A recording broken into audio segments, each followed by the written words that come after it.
I'm Anna Webb. Welcome to A Dog's Life. Hey,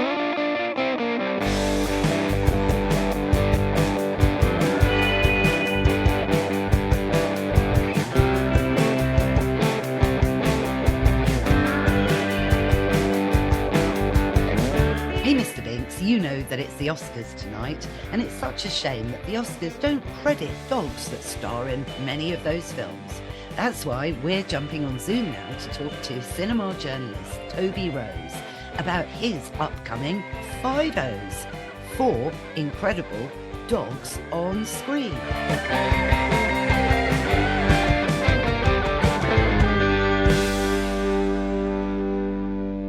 Toby Rose, welcome back to A Dog's Life. Well, I'm very pleased to be back on The Dog's Life. A dog's life is a fine life, and dogs are fabulous. I agree completely. Now, Toby, you're a cinema journalist, and you're also the founder of the unique Palm Dog and, of course, the FIDOs, which are happening next week. Yes, they are indeed. The FIDOs is an acronym, but it's also a name in itself.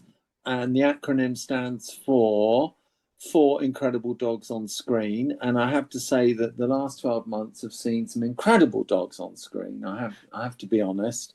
It's not just fluff and hype. It's a true representation of the last 12 months of cinema. And why do you think it's been a bit more different this last year to previous years?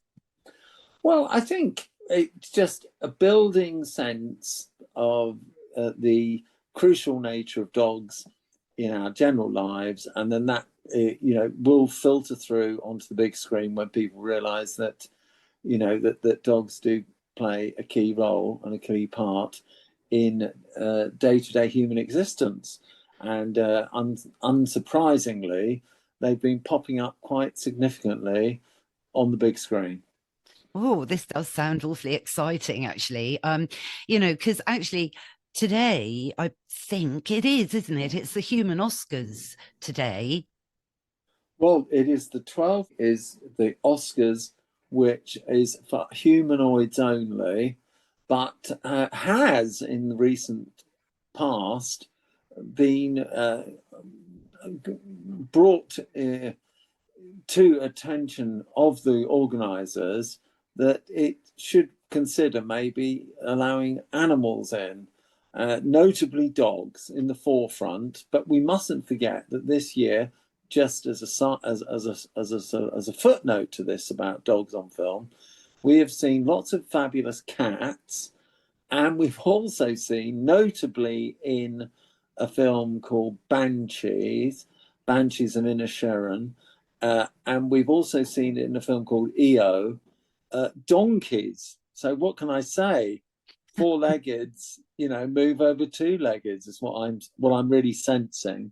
But you see, you've also, when you say about the Oscars, I agree they should recognise dogs, because it's interesting.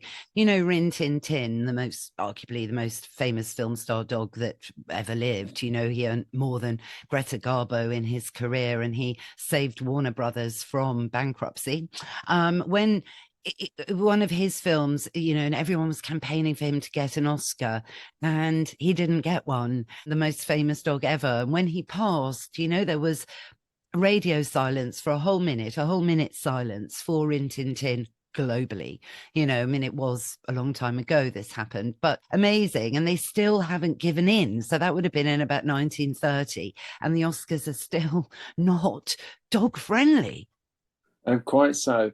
But I think it was interesting with dear Uggie, who was the fabulous scene-stealing star of The Artist, the black and white Oscar-winning, 5 Oscars for that film. But interestingly, Uggie did have a sidebar appearance at the Oscars, which I thought was a paw in the door. I feel we could see that as. But overall, there's definitely a resistance, but I suppose it's not entirely unexpected.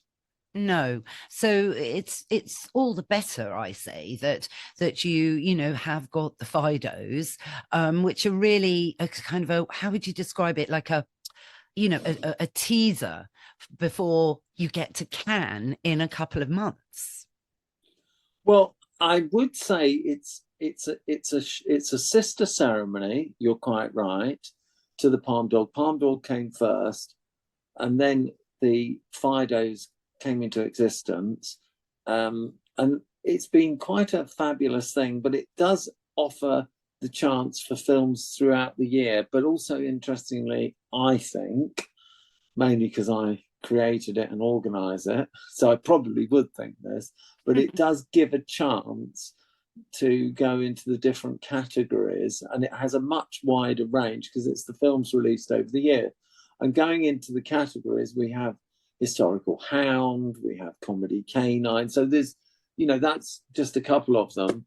And that means that we can really look at the across the board at dogs and what they've done on screen over the year. Yeah. So go through all of the categories because I do love them. I mean, historical canines. So is that your kind of, you know, period drama Well, what type? I'd have to do first, and this is one of the terrible things in the world of broadcasting, is I have to say it's Historical Hound. Oh gosh. It's an alliteration. Can you believe it? But No, I that's can, Historical Toby. Hound is for the costume dramas and films set in the past, and it gives, you know, dogs the chance to recreate images from yesteryear. We have Blockbuster Bowser, which I think is pretty self-explanatory. The big tentpole films that, for example, one nominated this year is understandably Maverick, Top Gun, Oh, and Comedy Canine. The other one is that, again, I would say self-explanatory, Boom Boom. And the other potential self-explanatory is Rom-com Rover. I love that one.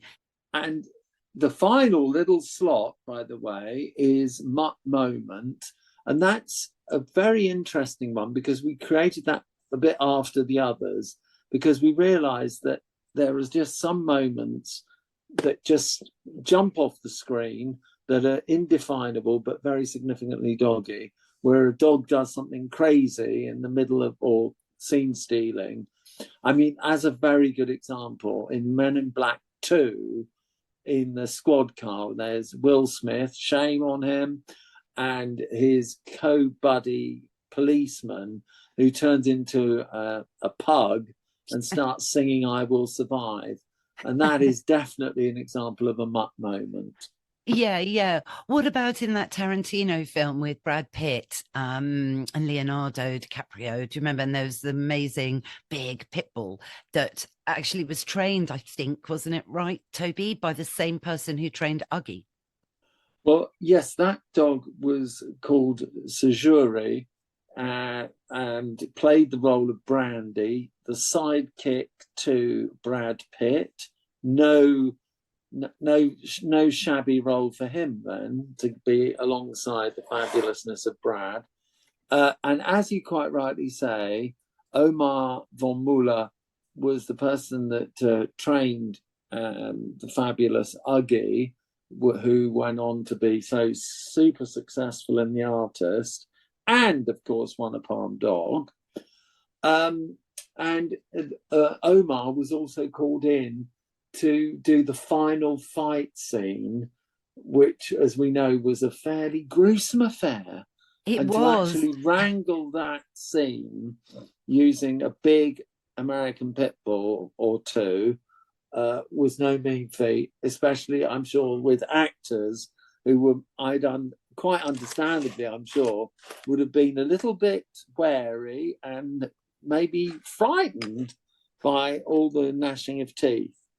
Well, I thought he was brilliantly trained throughout that film, actually. I love the way Brad used to opened his can of dog food. I Oh, think I he opened it. love that. It was just brilliant and just gave a quick little kind of sound, and Brandy was there, and so, and all of that would have needed a lot of training and a lot of time for Brad actually to spend with the dog. I'd love to know more about that, actually. But I think what I could tell from that film was that Brad Pitt loves dogs. Definitely. Not so sure about Leonardo, but he didn't really get that close to Brandy, I don't think, apart from that last scene, as I remember. But it's a while since I saw it. But anyway, but yeah, no, but there's also, so Mutt Moment, marvelous. I mean, what a genius concept, Toby. Well, we like to think it works, and it is something that this year, for example, I mean, just to give the specifics of all this, we've got a number of films have been in contention for it, but fabulously, there's a little tiny but significant dog scene in Bones and All, starring the man of the moment, Timothy Chalamet. And in also the Mutt Moment, we've got Spencer, which is a film starring Mark Wahlberg, and that's all very significant because of the keenness of Mark for the dog. And you have this macho character who really does show his human side, but through a dog, which I think is an interesting device. And that happens a lot, notably, can I just say, in a blockbuster Bowser nominated film, which is John Wick. John Wick 4 is out very shortly.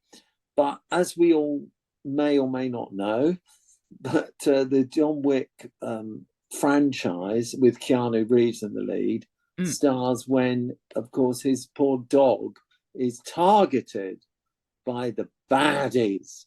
And you can't get a better reason for a revenge than somebody that does ill to your dog. I knew I loved Keanu Reeves. I mean, he's so gone up in my estimation. I'd hope you do that in real life as well. Well, you say Keanu Reeves is going up in the estimation, but he's a renowned, decent human being of normality in a world of superstardom,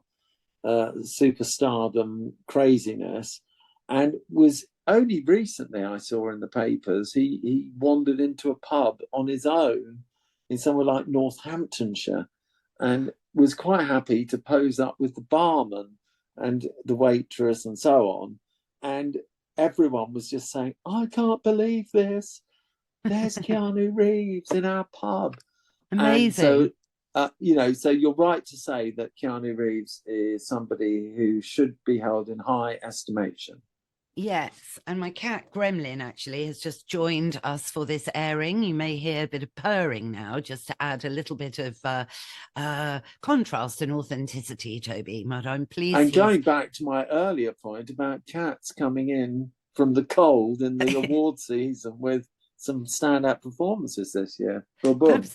Boom, boom. You also normally have an award. That's the Humanitarian Award, Toby. Yes, we absolutely do.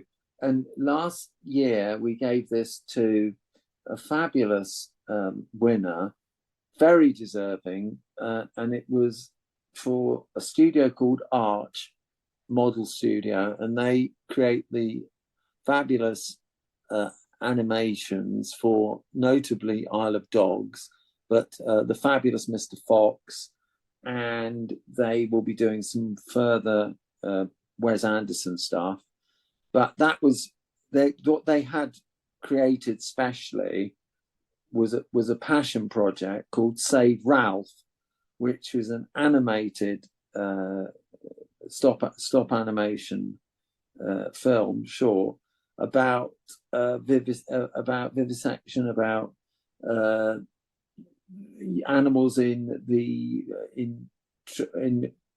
testing of cosmetics. Yes. And it was unbelievably poignant and heartbreaking and gut-wrenching is probably not too strong a word. No, done in a very cute style, but bringing home a very painful message in a very heartrending way. And that was a 5 Dog Humanitarian winner.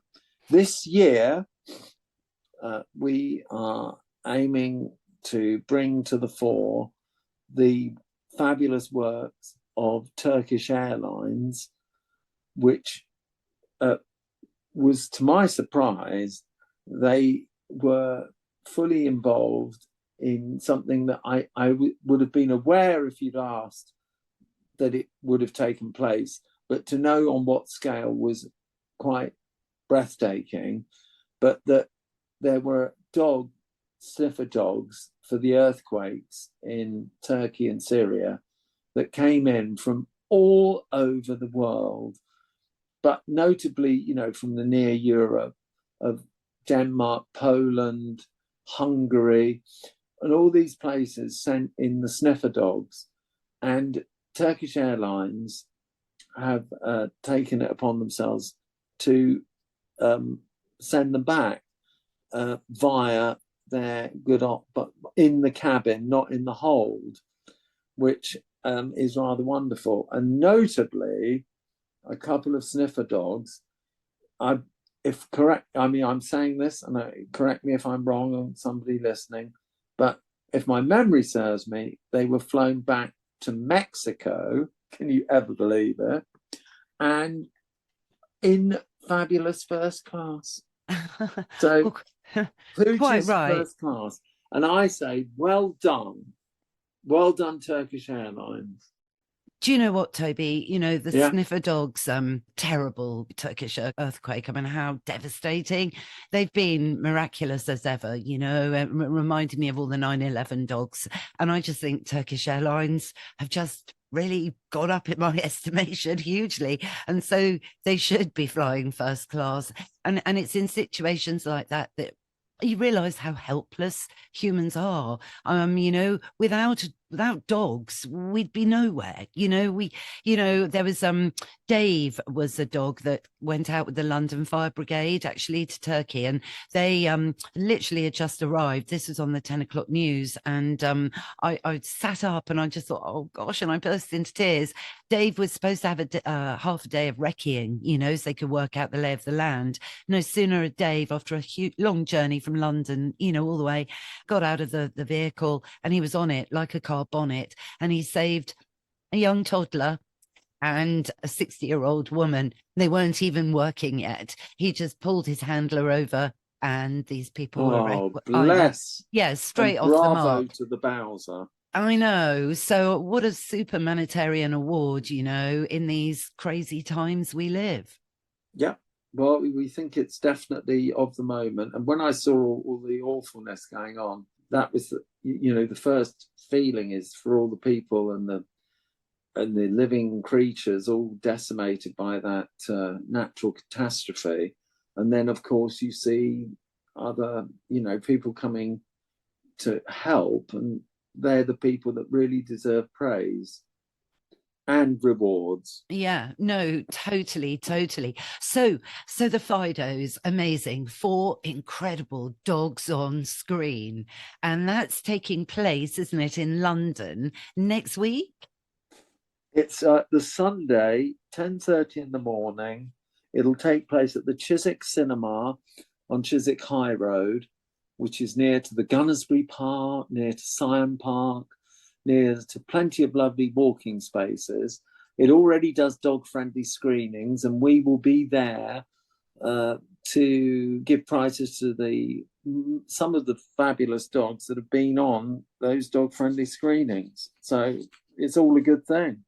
Yeah, a really good thing. And I think, do you still give all of the winners a collar, you know, that's got all the night, you know, Blockbuster Bowser, you know, Rom-com Rover? They've all got their special collars instead of rosettes. They have trophy collars as the winning prize trophy that will be ceremonially presented on stage at the Chiswick Cinema. And we hope it all goes brilliantly well.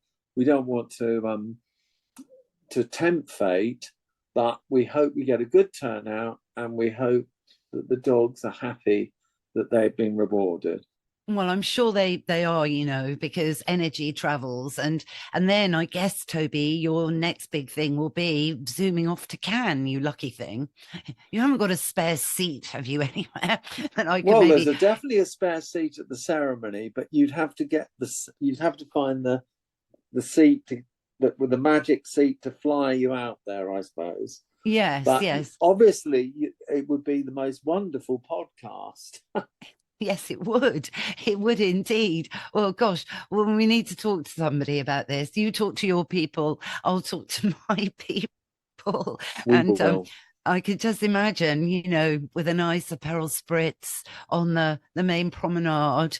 I can see it now, Toby, with our sunglasses on, surrounded by dogs. I think you would fit in perfectly to the Riviera glamour, and your sunglasses would definitely fit the bill, and you'd be all on it like a car bonnet, and that would be rather nice. And we chat in French, n'est-ce pas, Toby? Bien sûr, avec grand plaisir. Ah, c'est très bien ça. Mais, okay, well, listen, à la prochaine. Absolument. And good luck to the dogs. Good luck to the Fido dogs. Awards on the 19th of March at the Chiswick Cinema. Yay. Well, thank you, Toby. And listen, while people are actually listening to this, you and I will be at Crufts together, actually. So this is kind of like a surreal moment of the podcast within the radio show. So this is quite exting as well. It's like Russian dolls, isn't it? Yes, it is. A podcast within a broadcast, within a Craftcast. And star-crossed. And so you're joining us on air for our massive 3-hour dog-centric broadcast from Crufts. Today, the day of the human Oscars. Indeed, the humans and the four-legged have their day in the sun. Absolutely. Well, Toby, woof woof. And woof to you. That's our show, Mr. Binks. What did you think? Yes, I know you want to go to the FIDOS. Let's see if we can make that happen. And yes, you're right. It is time for Woof of the Week. It's high time that great acting by dogs is recognised by the Academy. Well, I hope you all enjoyed it. If you did, rate and review the show wherever you tune into your podcasts. Thanks again, of course, to Toby for joining us today. And all the links are, you got it, in the show notes. Thanks, of course, to Mike Hanson, my brilliant producer, for all the music and production as ever. Find out more about him at Pod People UK. And for me, I'm just at Anna Webb Dogs. What's that, Mr. Binks? Oh, yes, you're right. You can log on to our Patreon service, as an aside. The link is in the show notes. And yes, Binks, you are right. We will be back in your feed next Sunday. So subscribe now. It's free. Then you'll never miss another show. Bye for now.